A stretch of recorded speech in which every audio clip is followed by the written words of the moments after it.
month. Today, I have the very fun task actually of introducing you to two friends and former colleagues of mine. Dr. Elspeth Bruven and Dr. Ruth Seal are going to present to you today on their work on the HUGO Gene Nomenclature Committee, or HGNC for short. As part of your everyday curation work, you no doubt come across the HGNC gene symbols on a regular basis. And today, Elspeth and Ruth are going to fill you in on what those gene symbols mean, how they're derived, and no doubt other fun facts about gene nomenclature in general. So over to you. Welcome, Elspeth and Ruth. Thanks very much, Matt. Yes, so thanks to Jenny and to Matt for inviting us to speak to you today. And good morning and good afternoon and good evening to you, depending on where you are. We were just saying it's already dark outside here. So yes, Ruth and I are going to talk to you about the work of the HUGO Gene Nomenclature Committee, or the HGNC as we're more commonly known. Ruth and I are both based at the University of Cambridge, but half our team is also at the EMBL EBI on the Wellcome Genome campus at Hinxton near Cambridge. So it's a joint project between the two places. So why do we think gene nomenclature is so important? Why does what we're doing matter? So one of the key things is obviously it's providing a common language for everybody to talk about genes. So that's not just in research or in the lab, it's also increasingly important in the clinic and in the media. So it enables the general public to talk about genes. Ideally, the gene symbols will be communicating information about the gene product, something about the structure or the function of what those gene products are doing. And standardized gene names also enable data retrieval. So especially if in conjunction with database IDs, they enable you to pull back all the hordes of data that are sitting in the multiple online databases that we're all using every day. And ideally, a gene symbol will be able to help you to identify related genes, both within human and between other species, because we try to name related genes using a common root or stem symbol. And also when genes are orthologous, the equivalent gene in another species, we aim to give it the same name. So we thought we would begin with a little bit of history about the world of human gene nomenclature. We were beaten to it by the mouse genetics community back in the 30s. They started to realize that it was actually quite important to have standardized gene symbols. And they published their first guidelines in 1940. And it wasn't until the 1970s that the human gene mapping community came to the same conclusion, and they established a nomenclature committee and published guidelines in 1979. Originally, the chair of the committee was Tom Shows in Buffalo, New York, and he was followed by Phyllis McAlpine in Winnipeg in Canada, who took over in 1988. And importantly for us, in 1989, HUGO, the Human Genome Organization, was formed by eminent scientists, including Francis Collins and Victor McCusick. And it was thought that the activities of the Gene Nomenclature Committee should fall under the auspices of HUGO. So we became the HUGO Gene Nomenclature Committee as we are today. In 1996, the chair of the HGNC transferred to Sue Povey at University College London. And then 11 years later, Sue retired and the team moved to the EMBL EBI.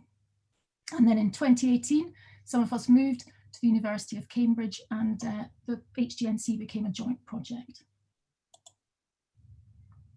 So today we're a multi-PI project, and we're lucky enough to be funded both by the Wellcome Trust in the UK, 5-year funding currently until 2022, and by the NIH National Human Genome Research Institute, the NHGRI, and again 5-year funding until 2023. The current team comprises a total of 7, 2 full-time programmers, 4 curators, and a group coordinator. And we also work under the advice and guidance of a 6-member scientific advisory board. And you might recognize some of the names there. For example, Terence Murphy, who heads the RefSeq project at NCBI, and Peter Robinson, the PI of the Human Phenotype Ontology. So HGNC, we find collaborations. We can't know everything. We have to collaborate with experts, and we find collaborations incredibly invaluable. We collaborate with multiple groups, and I've just listed some of them here to give you a taste of the range. We're part of the Consensus CDS project, which means collaborations with the RefSeq group and with GenCode from the Ensemble team, with the Mouse Genome Informatics group at the Jackson Lab and with the UCSC browser at Santa Cruz. Other large-scale databases that we collaborate with include Uniprot, OMIM, Orphanet, GeneCards, and we also work with more specialist resources on specific groups of genes, for example, the Guide to Pharmacology database and IMGT, the Immunogenetics Information System for immunoglobulins and T-cell receptors. We also work with a big panel of hundreds of specialist advisors who advise us on specific gene groups and gene families, for example, for olfactory receptors and solute carriers. And we also collaborate with other nomenclature groups for other species, invertebrates, for example, for the mouse, the rat, and zebrafish, and also further afield for Drosophila, flybase, and for POMBase. We also work with the HUGO Consortium and with the HGVS, the Human Genome Variation Society, who work on nomenclature for standardized variation reporting. We've been a part of the Transforming Genetic Medicine Initiative, which some of you may be aware of, the TGMI project. And most recently, we've been working with the World Health Organization classification of tumors, the Blue Books. So our current key aims are to continue the naming of human protein coding genes and pseudogenes and RNA genes. Also, importantly, especially probably to you to find out about, we're interested in stabilizing the nomenclature of clinically relevant genes. We also wish to continue the reassignment, however, of uninformative symbols. So these are things that we would regard as not imparting any useful information about the gene product, things like our CORF symbols, which you may have come across. And we like to reassign them based on functional data when it's published. We're also coordinating gene naming across vertebrates by working with the committees I mentioned before in other species. And we're also working on assigning gene names within complex families. These are the large families like the olfactory receptors, which are not amenable to any kind of automated naming. And we're looking at them across multiple vertebrates with its specialist advisors. So we've devised a set of naming guidelines, and I just want to point out these are definitely guidelines, not rules. These were first published in 1979, and there have been updates published since then in 1987, 95, 97, and 2002.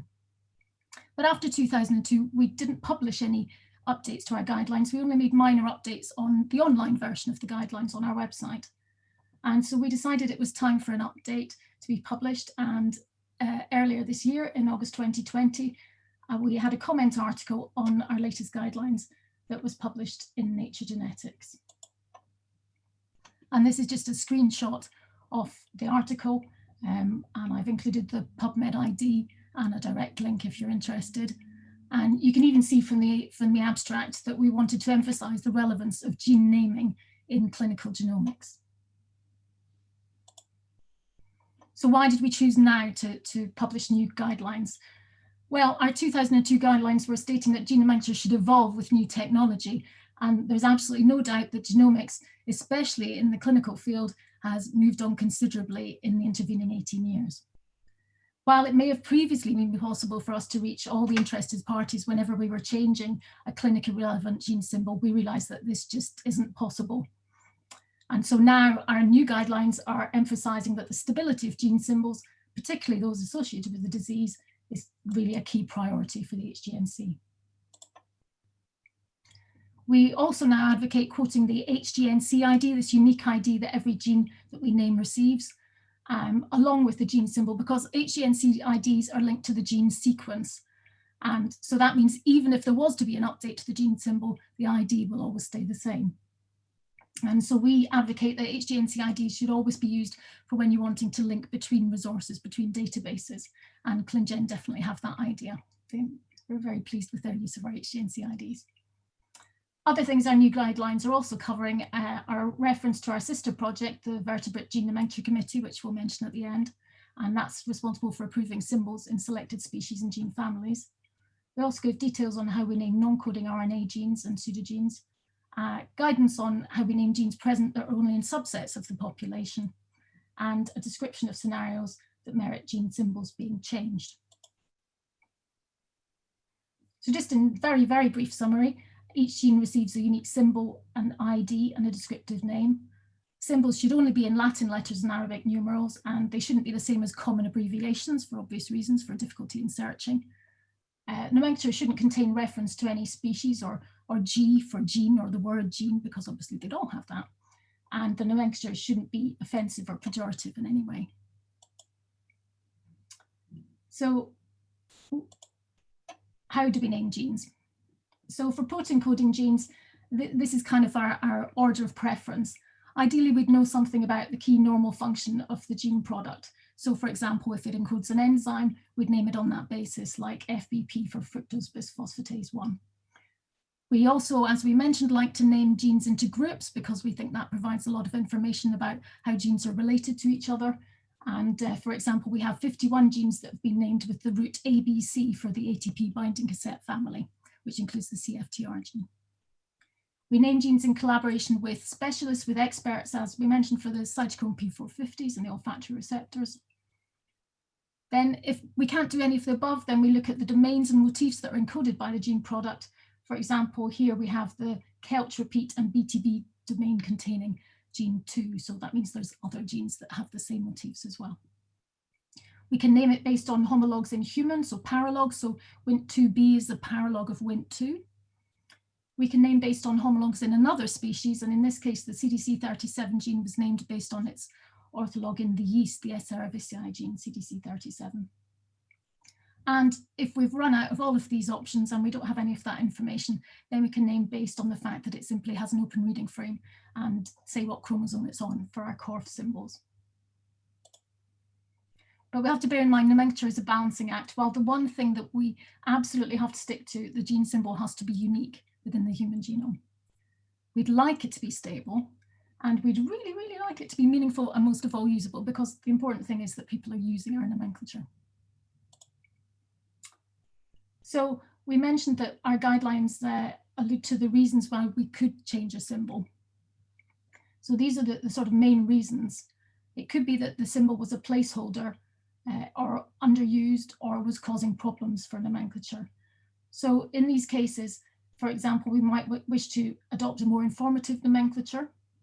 So C6 or 203 is really telling you nothing, but now we know that mTRES1 is a mitochondrial transcription, is involved in mitochondrial transcription rescue. Sometimes the symbol is just not being used in the community. So for the example of drosha ribonuclease 3 was being used almost exclusively. So we updated to drosha as the symbol. And it could be that we're naming a gene into a gene group to show that it's related to other genes and something more about the function, like the dynein light chain gene DYNLT2. We could be updating a domain or motif-based nomenclature, for example, changing TMEM206 to show that it's a chloride channel, the proton-activated chloride channel 1. And we're quite keen to get rid of the completely phenotype or disease-based nomenclatures where possible. So this gene was updated to a nosmin1 as opposed to the phenotype-based CAL1. Oh, sorry.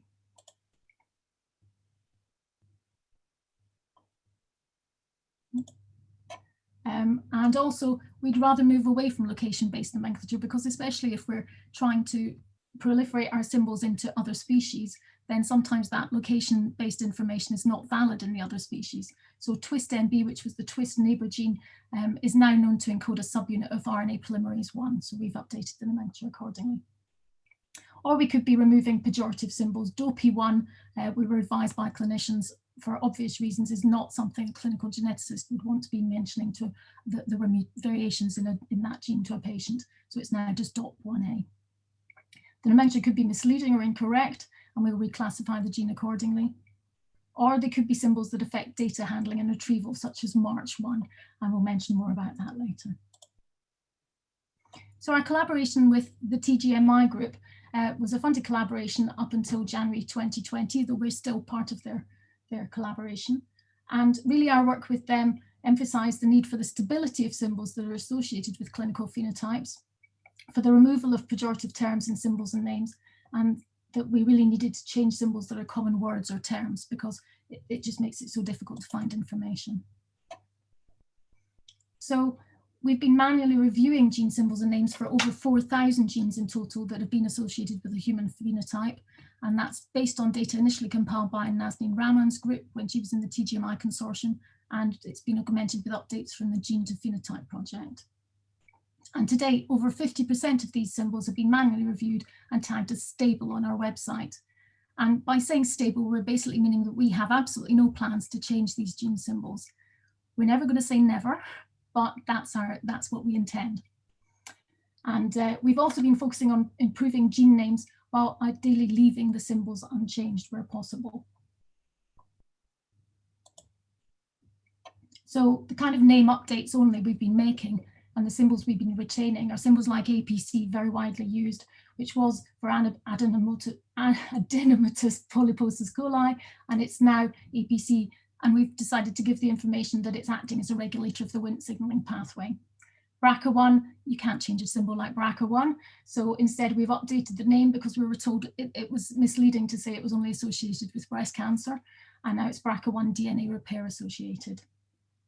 Cas3, previously a cancer susceptibility gene, is now named as an exon junction complex subunit, so again giving information about the normal function of the gene product. RP9 is now designated as a pre-mRNA splicing factor, and SBDS now tells you it's a ribosome maturation factor. So these are informative changes to the gene name, but moving away from the purely phenotype-based designations. So when do we want to stabilize a symbol? Well, we want that symbol to be well used in the literature, and we want that symbol to be informative. And this is just an example of a symbol that we felt was neither of these, so we did make an update in this case. HFE2 was a potentially confusing symbol because it's not a paralog of HFE1, so it's not falling into our kind of gene naming, gene group naming style. And it's also not a paralog of HAMP, which has an alias of HFE2B, because these nomenclatures were based off phenotypes. It is a paralog of the RGMA and RGMB genes, and as a result, it has an alias of RGMC. But the previous phenotype, and it had a previously phenotype-based name, hemochromatosis type 2, which really isn't suitable for naming in other species that very possibly won't have the same phenotype. However, this gene had been much published as hemojuvelin. We know it acts as a BMP co-receptor, and so as a result, we proposed changing it to HGV, which was an acronym that had been used for that, hemojuvelin BMP co-receptor, and contacted over 100 authors. And to get 33 to respond is really a great result. Sometimes we get practically no responses at all. And the email confirming the update to the nomenclature was published on the BioIron forum, and that helped to disseminate that nomenclature update within the community. So another factor we want to consider is that symbol doesn't bring up too many false positives, because people do search in literature databases like PubMed. And for this reason, when we were updating the TMEM173 gene to STING, we didn't want to approve it as STING, which had been much published, because it's impossible to find the relevant information just using the symbol STING. So we approved it as STING1. We want the symbol not to be a widely used acronym in another domain. So for example, GIF for the file format is very widely used. And however, this was also known to be a cobalamin binding intrinsic factor. So we approved it as CBLIF. We really don't want the symbol to be offensive or pejorative. So for obvious reasons, FUK was updated to FCSK for fucose kinase. And importantly, we don't want symbols that affect data handling and retrieval. So the infamous date genes. And these are the genes that cause issues if they're imported into an Excel spreadsheet that hasn't been correctly formatted. And the vast majority of people don't just immediately just add their data in. And Excel would then convert these gene symbols into dates. This was highlighted originally many years ago and then re-highlighted more recently by Zeman et al. In 2016. So we proposed a solution where the septin genes, which were sept and a number, were changed to literally the full word septin with a number. And the MARC1 and 2 genes, which were being converted to dates in March, were to be updated to mTARC1 and 2. And the membrane-associated ring CH type fingers, March 1, 2, 3, etc., would have the letter F added to them. So we contacted around 50 researchers who had published on these genes to propose these updates. And we thought you might be amused to see some of the kind of responses that we received. Obviously quite a variety of opinions, some very supportive and some most definitely not. So we left it for a little bit. We responded to some people, and eventually, especially in consultation with our collaborators at the TGMI who were really pushing for this update, we changed the date symbols in 2019. And as a result, though people didn't really notice in 2019, they really did notice when we mentioned this in our guidelines paper. So this is all the articles that were, not all of them, but a snapshot of the articles that were published online about this change. People were really quite, yes, excited to see.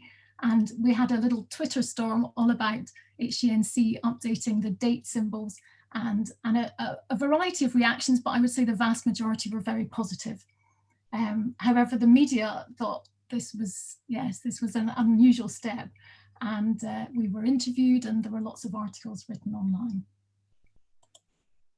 And the reason that I've highlighted this is for our guidelines paper, this meant that it received a huge amount of attention. The altmetric score, which we weren't particularly aware of before, actually measures the attention surrounding publication by collecting information from multiple platforms around the world. And we got a rather astounding altmetric of 447. But most importantly for us, it's also meant that over 6,000 people have gone and accessed our article online. So that's just hugely raising the awareness of gene nomenclature. So at this point, I'm going to pass over to my colleague Ruth, who's going to tell you about our website and some of the information and tools that we have on it. Okay, hi. So you can see here, this is our homepage, and our website is hosted at www.genenames.org. We've named over 42,000 genes, so quite a few, and around 19,200 of these are protein coding. In the last month, we had 64,000 users visit our site. They had 93,000 different sessions and 265,000 page views, so we're quite well used. We are actually the 8th most visited resource hosted by the EBI, the European Bioinformatics Institute, and I couldn't say that, in 2019. And we've got exciting news that we've got a new search coming in 2021. This isn't going to look massively different from the current search, for fans of the current search, but it's going to have some added functionality such as an auto-suggest feature.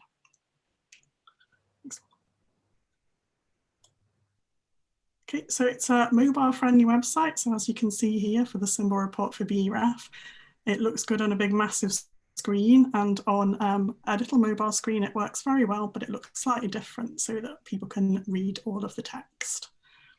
Okay, next one please. So this shows you the search facility on our website. So you can find a search box at the top of each of the pages on our website. And I've entered the term sodium here, which is a nice general term to get lots of results. And you can see in the results list, it shows you the type of results. You can see that the first few results we can see here are all genes in the little orange box. We also show you why your search term has matched this particular result. So you can see that sodium is highlighted in red on the for the gene names and previous gene names and gene name aliases of these genes. And then we also provide a filter on the left-hand side, which allows you to filter by a few different types. So we can filter by type, which is gene group, which I'll tell you a bit about in a bit, or other. So in this case, there's only one other, and that was an old gene nomenclature workshop from many years ago, which happens to mention sodium. You can also filter by gene entry status, so whether the gene is approved or whether it's a withdrawn entry. So if you don't want to see withdrawn entries, just click on approved and it will get rid of those for you.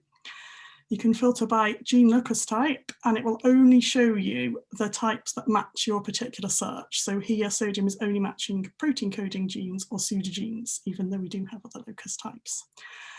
And quite a new part of the filter is the ability to filter by the stable symbol tag that Elspeth mentioned earlier. So in this case, there are a few genes that match, that have stable symbols, and you could just choose to look at those by clicking this filter. So here is an example of a symbol report that matches this sodium search term. So this is the symbol report for SCN1A. Excuse me, so we have core data at the top in the little orange box, which I'll tell you a bit more about on another slide. I'll also tell you a bit more about our clinical resources section on another slide. But as you can see, we have lots of different links, and we sort the links into sections, such as gene resources, nucleotide resources, protein resources.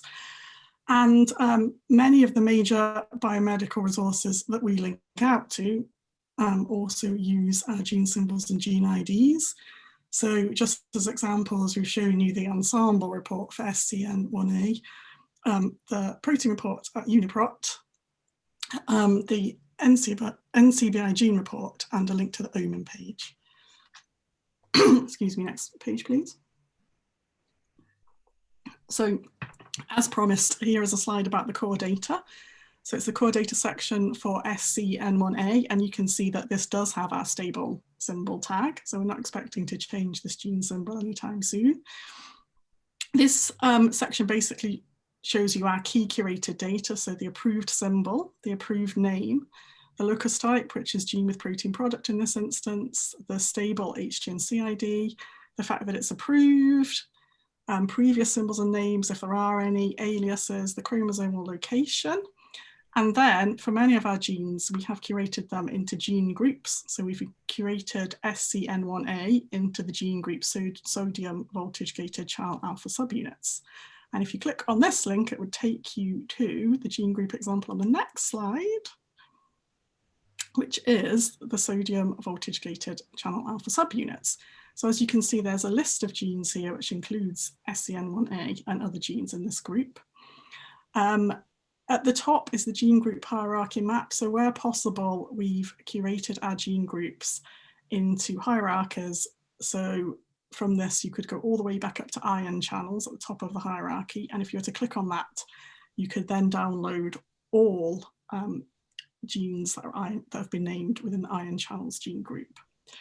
And we also show, where possible, an example gene with the domains that the encoded protein has, which links out to the PFAM project. And then right at the bottom of the gene group page, you can download the particular gene group if you would like to. Okay, next. So a little bit more on our gene groups. So these are things that we've curated, and they all share some kind of biological feature. So in some cases, these are paralogs, which are the kind of traditional gene family that you would think of. So for example, our Yippee-like family. Or it can be that all the proteins encoded by the genes share a domain, such as the set domain containing gene group. Or the genes may encode proteins with a shared function. They could be enzymes like the hyaluronidases. They could encode subunits of a particular complex, like the cleavage stimulation factor subunits.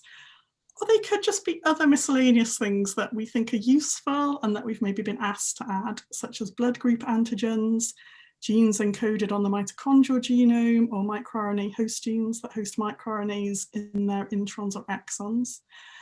And to make these gene groups, we use one or a combination of things. So they might be based on a particular publication. It might be that a specialist advisor has asked us to add them and helped us with what to put in them. They could be reflecting data in a specialist database, and they all have, they've all been curated by the HGNC. Okay, next one, please. So as promised again, back to our clinical resources section for the SCN1A symbol report. So we've circled in red our links out to ClinGen and ClinVar, as you can see there. We'd also like to ask you, as experts on clinical resources, if you think there's any links that we could add to this particular section of our symbol reports that are currently missing. Okay, next one, please. And as well as asking for your feedback, we've got a little request, which is that on the on ClinGen reports, you show the HGNC ID right at the top very prominently, which we really, really like. And we'd really, really love if this could be hyperlinked back to the HGNC symbol reports. That would be great if it's at all possible. Okay, so going on to some other resources from our website, this is our statistics and downloads page. which you can find if you just use the downloads drop-down menu at the top of each page. And it shows the number of genes that we've named per locus type. And there's an option at the top of the page to either view all chromosomes, or you can use this box as a drop-down and choose a particular chromosome. We also show alternative loci statistics separately. So these are haplotypes or patches that are within the genome reference. And then you can also download the entire data and files towards the bottom of the page are all the gene group data.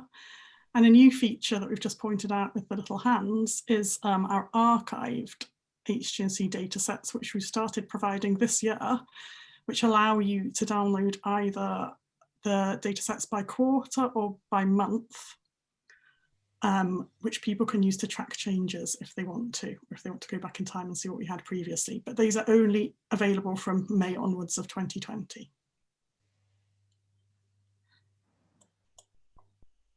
And then using the statistics shown on the previous slide, we've just made a couple of pie charts to show the proportion of gene symbols by locus type.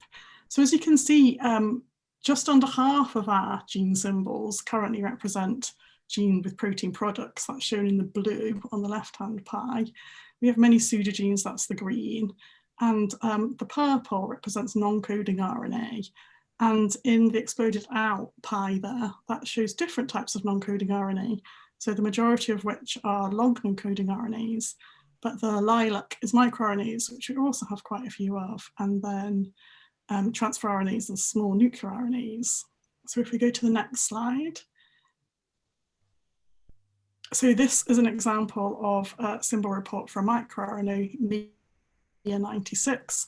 So for our other locus types, we also do symbol reports that look very similar to the protein coding genes.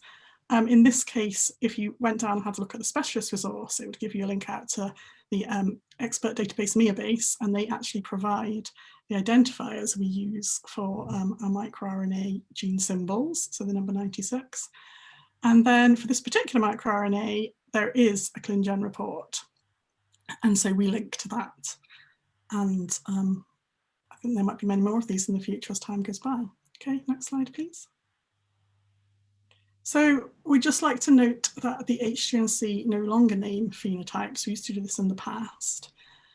We wanted to make it really clear once we withdrew our phenotype records that we no longer did this. So we actually improved the way our withdrawn records looked at the same time as withdrawing our phenotypes.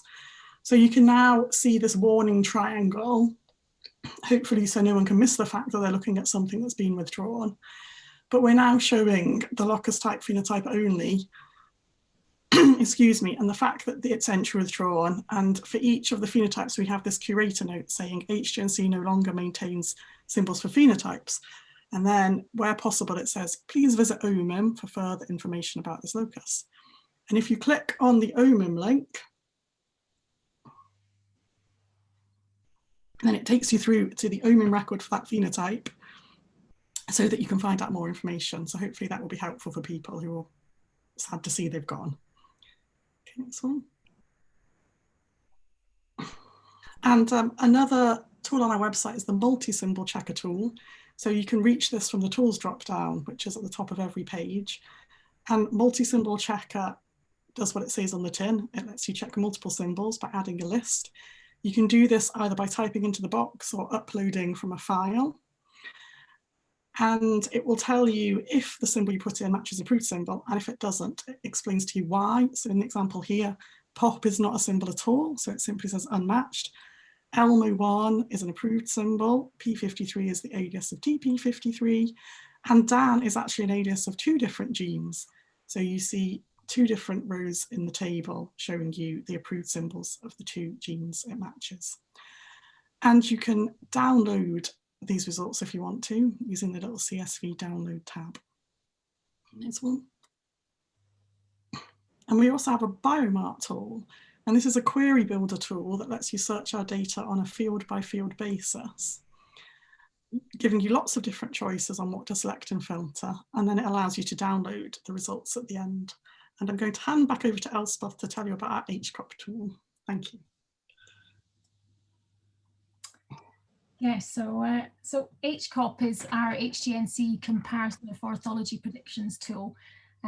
Basically, it's a human-centric tool that provides you with the orthologs of human in 19 other species, and that's, as well as vertebrates, we also include other well-studied model organisms, such as the fruit fly and both the S. cerevisiae and S. pombi.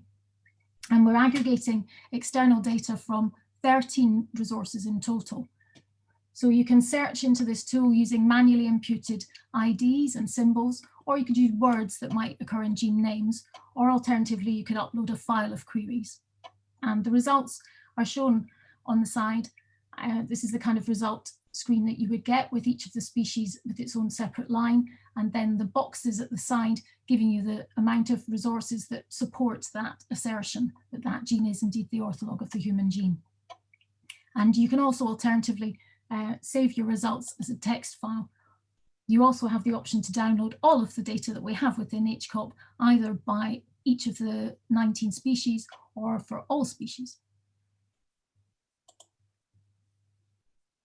So I mentioned before that we collaborate with the existing gene nomenclature committees that are naming in other vertebrate species, namely the mouse at MGI, rat at the Rat Genome Database, the Chicken Gene Nomenclature Consortium, ZenBase for Xenopus, and ZEPHIN for the zebrafish. And I just gave the example here of BRCA1.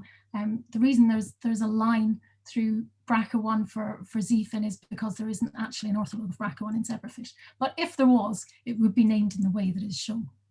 There is a BRCA2. So I just want to be clear that whilst in general we aim for all the genes to be named the same way if they're orthologs, there are some historic exceptions to this. And a good example is the naming of zinc fingers between human and mouse. The zinc finger family is very complex, and it wasn't always easy, certainly essentially when these genes were initially being named, to establish exactly one-to-one orthologs. So actually we use the root Z and F for these genes while mouse use ZFP. And there are some other smaller examples of this kind of not exactly equivalent naming. So, however, these are the only species that currently, for vertebrates, have a nomenclature committee. So what about all the other species?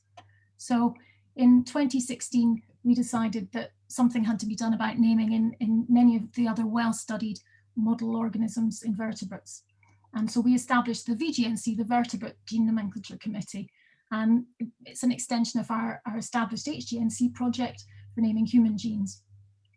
And we specifically focused on genes that didn't have a dedicated nomenclature committee and that we thought could be of interest to have their genes named systematically. And you can just see the current selection of the 7 key species that we've been focusing on currently. And our method uses a combined automated and manual approach to identify the orthologs of human genes in these species. And this just illustrates the fact that whilst previously these could quite often have just purely anonymous identifiers, now each of these orthologs of BRCA1 in all of these other species are named as BRCA1, and they each have a VGNC ID. And part of this naming is actually done based on our data from the HCOP tool.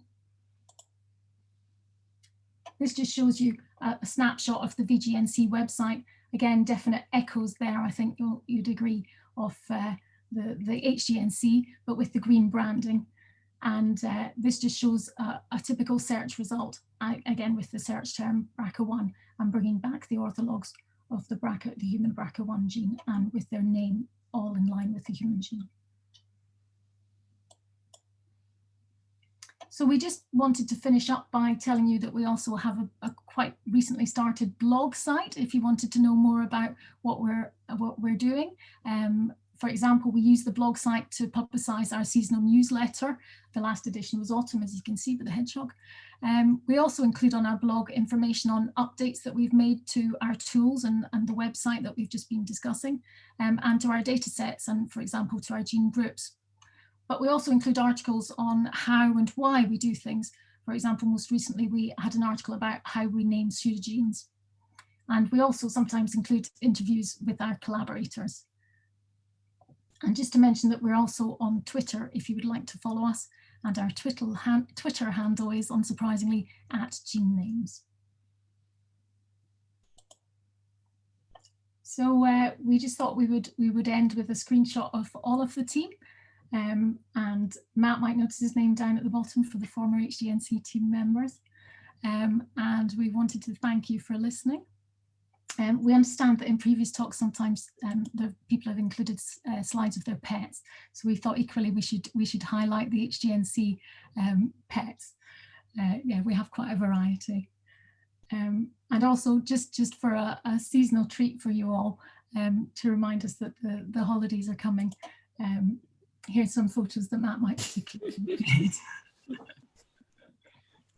I think I'm rocking a hat there. Yeah. Of course.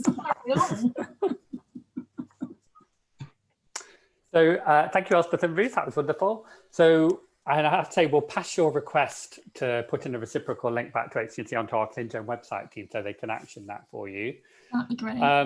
So a couple of users have sent in a few questions, but first I'll open it up to everyone else on the call. Does anyone have any questions for Elspeth and Ruth?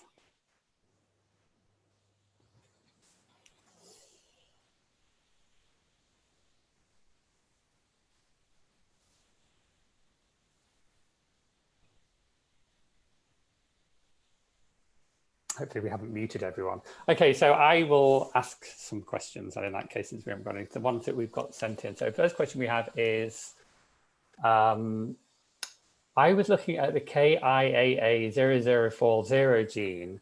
What does that designation mean, and how do I go about getting it changed to a clinically relevant name? Okay, so so one thing I would say, so the Kia genes, we call them the Kia genes, were originally named as part of a project from the Kazusa Institute in Japan. They particularly focused on naming quite long gene products, and because this was already an established nomenclature system, it's not informative, but we could either have named them using the Kia number that was already in the databases, or we could have given them another, basically anonymous identifier if we didn't know what they were doing. And so we opted to adopt the Kia nomenclature rather than just calling them another CORF number. And so, yes, we would always welcome, we have a request symbol tab on every single page of our website. So we'd welcome people to submit information to us. Just to highlight, though, perhaps one thing that we did try to make clear, we wouldn't necessarily want to give it a clinically focused name. What we'd really want to name the gene product on is what is known about the normal function of that gene product. So if there was information on that, that's exactly the kind of information we would appreciate being made aware of. And I should say that quite a few of the Kias are sort of under consideration. The problem for us sometimes is, when is enough evidence being published? You know, when can we actually justify making the change? Has enough been elucidated about the function, and will people agree? So the next question I have is there a way to be notified when a gene symbol changes, like a system for registering for an email alert for a gene so you know the name has been changed? Ruth, do you want to answer? Well, I mean, that's mean, I can't do that. Currently, there is not. I suppose now that we do our archive data set, if people are interested in particular genes, they can check and see what has changed in the last month. But we don't have a specific notification of a particular gene changing. No, and to be honest, I'm not really sure how we could have that working. We have had several people say this kind of thing before, but yes, our developers haven't rubbed their hands with me and gone, oh, yes, that's for you. So yes, I'm afraid currently that's not something that we can offer.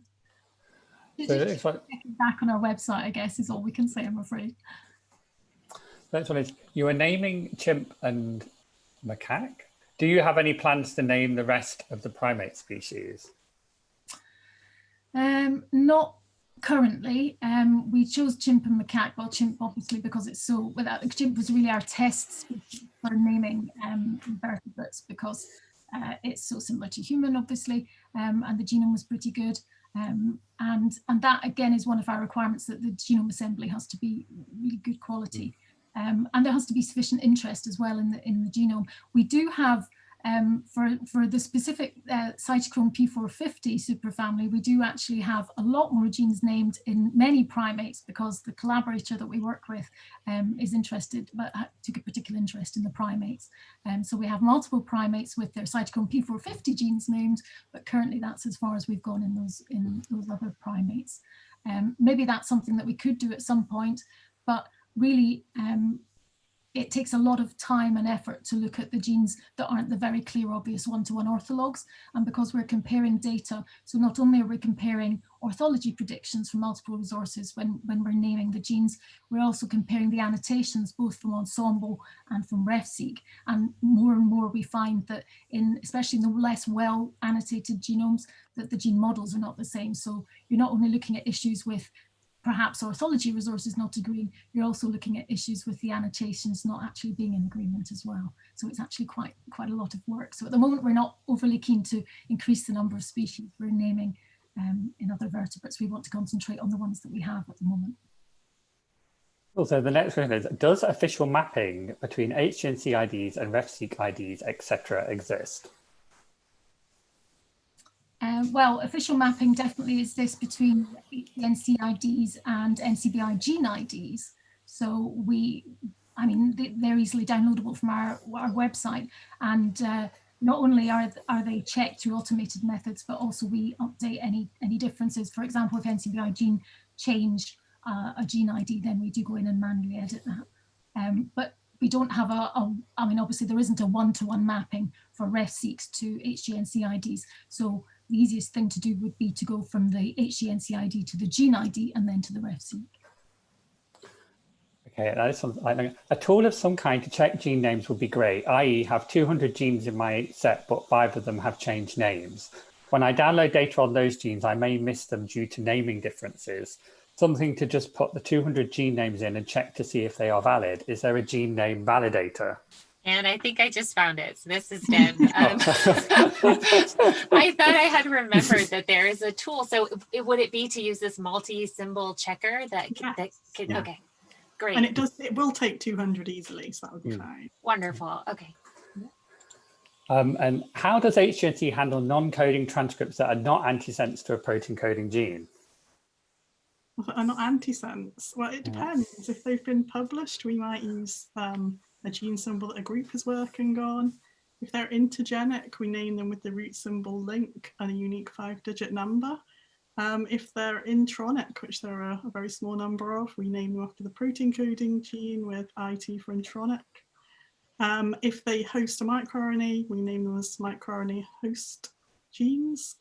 So yes, a variety of ways, which you can see on our website and in our guidelines.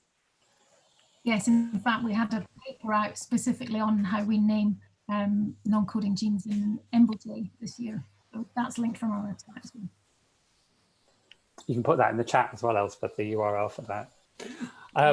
So what do you do if a gene has 2 very different functions? How do you decide which one to name the gene for? Yes, that's a very good question, and it's the kind of thing that we encounter all the time. Yeah, 2 disparate functions. I mean, quite often it's going to be based on what's the most published. Really what we want is a symbol that people will use, and we've definitely encountered situations where you can have 2 kind of warring communities who have 2 very different, one could have a biochemical viewpoint and one could have a clinical viewpoint on the gene, and they could be using completely different symbols. In these kind of cases, ultimately we're not there to make friends. We're there to find a symbol that will be the one symbol that we hope people will use. And in the absence of that, we always hope they will at least quote the symbol, even if they think it's horrible and we should have chosen something else. But yes, these are the really thorny kind of issues that we come across. Everything is dealt with by curation. So it's never that we kind of toss a coin. We always think about it, we discuss it. And if it's a really, really tricky case, then we take it to our advisory board and ask for their input. Or equally to our specialist advisors, if say it was a member of the gene family. Something like membership of the gene family will quite often be a trump card. If we found that we could name it in a very systematic way, as opposed to naming it, for example, based on its location or something, then we would say that would be the winner. But yes, these are really tricky cases for us. And there's one last question in here. I don't know whether Meredith's got any more because someone sent to her directly. But the last question I have is, are you planning on naming enhancers and other intergenic functional regions of the human genome? Did you put that one in, Matt? No, I didn't. Now, this is something that has been mentioned to us before. The honest answer is not currently. It could be a possibility. I know that the GenCode manual annotators are going to start looking into some manual annotation of enhancers. So if they did that, it might make it slightly more likely that we would do it, but we still might review that and find that it was impossible. I mean, we'd have to see. So that was the last question that anybody wrote in about. So I'll open the floor again. Does anyone have any questions for Elspeth and Ruth? I guess I just wanted to follow up on the naming of enhancers. Like, what are some of the challenges to that? Is it just defining the actual boundaries, or like, I mean, I know some enhancers are very well characterized and known, and, you know, the different groups name those enhancers themselves. And it's just that the naming is all over the place. You can't tell between one group and another if you're dealing with the same enhancer.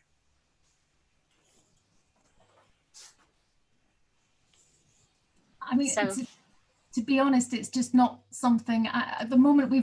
Historically, we've always limited ourselves to genes as opposed to regulatory elements.